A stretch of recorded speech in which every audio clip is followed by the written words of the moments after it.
ರಾಜಕೀಯ ಅಂದಮೇಲೆ ಪ್ರಶ್ನಾತೀತ ವ್ಯಕ್ತಿ, ಟೀಕೆಗೆ ಒಳಪಡದ ವ್ಯಕ್ತಿ ಯಾರಿಲ್ಲ. ನಮ್ಮ ರಾಜ್ಯದ ಮುಖ್ಯಮಂತ್ರಿಗಳಲ್ಲಿ ಜನರು ನೆನಪಿಸಿಕೊಳ್ಳುವುದು ಕೆಲವು ಮುಖ್ಯಮಂತ್ರಿಗಳನ್ನ ಮಾತ್ರ. ದೇವರಾಜ ಅರಸು, ಬಂಗಾರಪ್ಪ, ಕುಮಾರಸ್ವಾಮಿ, ಯಡಿಯೂರಪ್ಪ ಹಾಗೆ ಸಿದ್ದರಾಮಯ್ಯ. ದೇವರಾಜು ಅರಸು ಕಾಲದ ರಾಜಕೀಯ ವಾತಾವರಣ ಬೇರೆ, ಇವಾಗಿನ ರಾಜಕೀಯ ವಾತಾವರಣ ಬೇರೆ.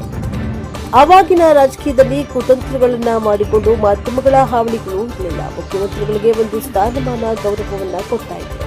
ಆದರೆ ಇಂದಿನ ರಾಜಕೀಯದಲ್ಲಿ ಅಧಿಕಾರಕ್ಕಾಗಿ ಕುತಂತ್ರಗಳು, ಅಪಪ್ರಚಾರಗಳು, ಮಾಧ್ಯಮಗಳ ಸುಳ್ಳು ಸುದ್ದಿಗಳು, ತನ್ನದೇ ಪಕ್ಷದವರ ಕುತಂತ್ರಗಳು ಇಂತಹ ವಾತಾವರಣದಲ್ಲಿ ಜನರ ಪರವಾಗಿ ಸಮರ್ಥವಾಗಿ ಆಡಳಿತ ನಡೆಸಿದ ಸನ್ಮಾನ್ಯ ಶ್ರೀ ಸಿದ್ದರಾಮಯ್ಯನವರನ್ನ ಮೆಚ್ಚಲೇಬೇಕು.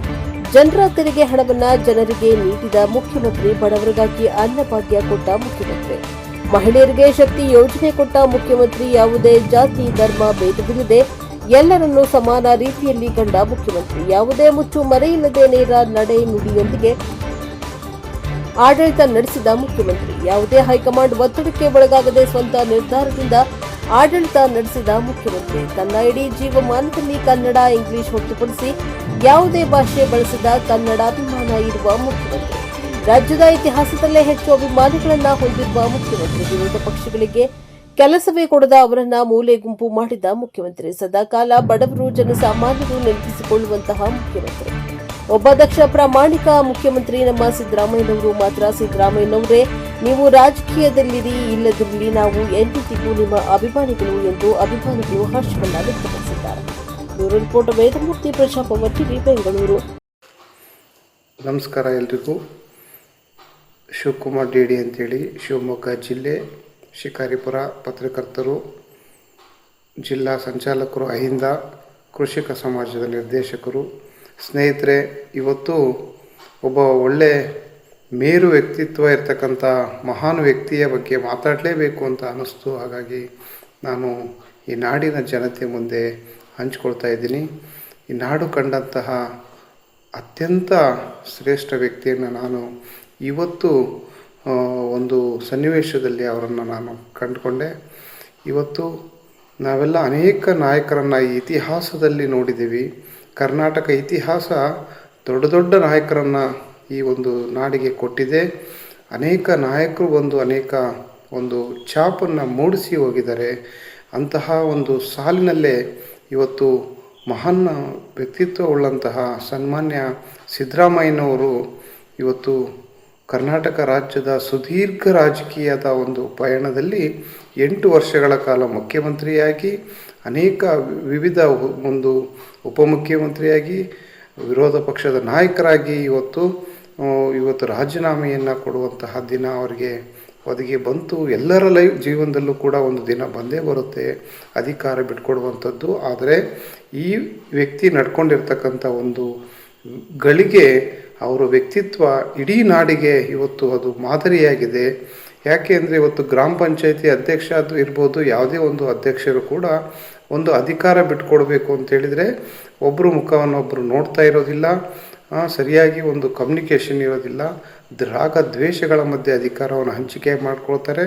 ಆದರೆ ಮುಖ್ಯಮಂತ್ರಿ ಸ್ಥಾನವನ್ನು ಬಿಟ್ಕೊಡುವಾಗ ಒಂದೇ ಒಂದು ಕ್ಷಣನೂ ಕೂಡ ವಿಚಲಿತರಾಗದೆ ಸಮಚಿತ್ತರಾಗಿದ್ದು ಖುಷಿಯಿಂದ ಆಲಂಗನೆ ಮಾಡಿಕೊಂಡು, ನಾನು ಇದೇನಪ್ಪ ನಿನ್ನ ಜೊತೆಗೆ, ನಾನು ಯಾವತ್ತೂ ಸದಾ ನಿನ್ನ ಜೊತೆಗಿರ್ತೀನಿ, ನಿನಗೆ ಒಳ್ಳೆಯದಾಗಲಿ ಅಂಥೇಳಿ ಶುಭ ಹಾರೈಸಿ ಆಲಿಂಗನ ಮಾಡಿಕೊಂಡು ಅವರಿಗೆ ಆಶೀರ್ವಾದ ಮಾಡ್ತಾ ಖುಷಿಯಿಂದ ಅಧಿಕಾರವನ್ನು ಕೊಡ್ತಕ್ಕಂಥ ಒಂದು ವ್ಯಕ್ತಿತ್ವ ಎಲ್ಲರ ಕಣ್ಣ ಅಂಚಲ್ಲಿ ನೀರು ತರುವಂತೆ ಇತ್ತು. ಅಂತಹ ಮಹಾನ್ ನಾಯಕ ಯಾವುದೇ ರೀತಿ ಸುಲಭವಾಗಿ ಮುಖ್ಯಮಂತ್ರಿ ಆಗಿದ್ದವರಲ್ಲ.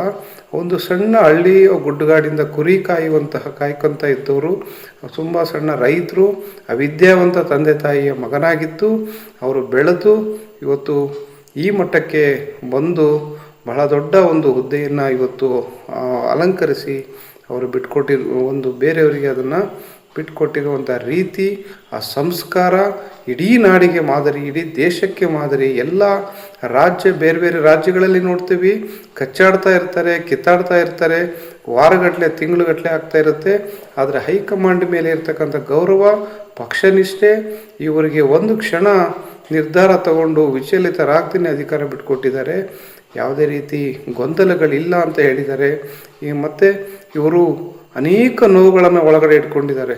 ಇವರು ಒಬ್ಬ ಮಗನನ್ನು ಕಳ್ಕೊಂಡು ಈ ರಾಜ್ಯದಲ್ಲಿ ಎಲ್ಲ ನನ್ನ ಬಡವರು ನನ್ನ ಮಕ್ಕಳು ಇದ್ದ ಹಾಗೆ ಅಂತೇಳಿ ಬಡವರಿಗೋಸ್ಕರ, ದೀನ ದಲಿತರಿಗೋಸ್ಕರ ಇವರು ಅನೇಕ ಒಂದು ಕಾರ್ಯಕ್ರಮಗಳನ್ನು ತೆಗೆದುಕೊಂಡು ಬಂದು ಎಷ್ಟೇ ನೋವಿದ್ರೂ ಕೂಡ ಆ ನೋವನ್ನು ಸಹಿಸಿಕೊಂಡು ಹಣಕಾಸಿನ ಒಂದು ಕೊರತೆ ಇಲ್ಲದೇ ಎಲ್ರಿಗೂ ಕೂಡ ಅವರು ಒಂದು ಒಳ್ಳೆಯ ಆಡಳಿತವನ್ನು ನಡೆಸಿದ್ದಾರೆ. ಅಂತಹ ಮಹಾನ್ ಮೇರು ವ್ಯಕ್ತಿತ್ವ ಇರತಕ್ಕಂಥ ವ್ಯಕ್ತಿ ನಮ್ಮ ನಾಡಿಗೆ, ಈ ಒಂದು ಕರ್ನಾಟಕ ರಾಜ್ಯದ ಜನತೆಗೆ ಸಿಕ್ಕಿರೋದು ಪುಣ್ಯ. ಅವರು ಯಾವ ಜಾತಿಯಲ್ಲಿ ಹುಟ್ಟಿದ್ದಾರೆ ಅನ್ನೋದು ಮುಖ್ಯ ಅಲ್ಲ, ಯಾವ ರೀತಿ ನಡ್ಕೊಂಡಿದ್ದಾರೆ, ಎಷ್ಟು ಒಳ್ಳೆಯ ಸಂಸ್ಕಾರವನ್ನು ಬೆಳೆಸ್ಕೊಂಡಿದ್ದಾರೆ, ಸಮಾಜಕ್ಕೆ ಹೇಗೆ ಮಾದರಿಯಾಗಿದ್ದಾರೆ, ಸಂವಿಧಾನವನ್ನು ಹೇಗೆ ಅವರು ಆಡಳಿತ ರೂಪದಲ್ಲಿ ತಗೊಂಡು ಬಂದು ಎಲ್ರಿಗೂ ಸಮನಾಗಿ ನೋಡ್ತಕ್ಕಂಥ ಒಂದು ವ್ಯವಸ್ಥೆಯಲ್ಲಿ ಈ ಒಂದು ಸಂವಿಧಾನವನ್ನು ಅವರು ಚೆನ್ನಾಗಿ ಕರಗತ ಮಾಡಿಕೊಂಡು ಎಲ್ಲರನ್ನೂ ಸಮಾನರಾಗಿ ಸರ್ವರಿಗೂ ಸಮಬಾಳು ಸರ್ವರಿಗೂ ಸಮಪಾಲು ಅನ್ನೋ ರೀತಿಯಲ್ಲಿ ಕೆಲಸ ಒಂದು ಆಡಳಿತ ನಡೆಸಿರುವಂಥ ವೈಖರಿ ಇವತ್ತು ನಿಜಕ್ಕೂ ಅದ್ಭುತ. ಅಂಥ ಮಹಾನ್ ವ್ಯಕ್ತಿಗೆ ಇವತ್ತು ಮುಂದೆ ಅಂಥ ವ್ಯಕ್ತಿ ಹುಡ್ತಾರ ಇಲ್ಲ ಗೊತ್ತಿಲ್ಲ, ಅಂಥ ವ್ಯಕ್ತಿ ಸಿಕ್ಕಿರುವುದು ಅದೃಷ್ಟ. ಅವರ ಒಂದು ಈ ಸುದೀರ್ಘ ಪ್ರಯಾಣಕ್ಕೆ ನನ್ನದೊಂದು ಕೋಟಿ ಧನ್ಯವಾದಗಳು. ಮುಂದೂ ಕೂಡ ಬರ್ತಕ್ಕಂಥ ನಾಯಕರು, ಯುವಕರು ಇವರನ್ನು ನೋಡಿ ನಾವು ಕಲಿಬೇಕು. ಸಾಕಷ್ಟು ಕಲಿಯೋದಿದೆ. ಈ ಕಲಿಕೆಗೆ ಯಾವತ್ತೂ ಕೂಡ ಕೊನೆ ಇಲ್ಲ. ಪಕ್ಷ ಯಾವುದೇ ಇರಲಿ, ಜಾತಿ ಯಾವುದೇ ಇರಲಿ, ಒಂದು ನೀತಿ ಬಹಳ ಮುಖ್ಯ, ಸಂಸ್ಕಾರ ಬಹಳ ಮುಖ್ಯ. ಧನ್ಯವಾದಗಳು ಸನ್ಮಾನ್ಯ ಸಿದ್ದರಾಮಯ್ಯ ಸರ್. ಧನ್ಯವಾದಗಳು ಸರ್. ಧನ್ಯವಾದಗಳು.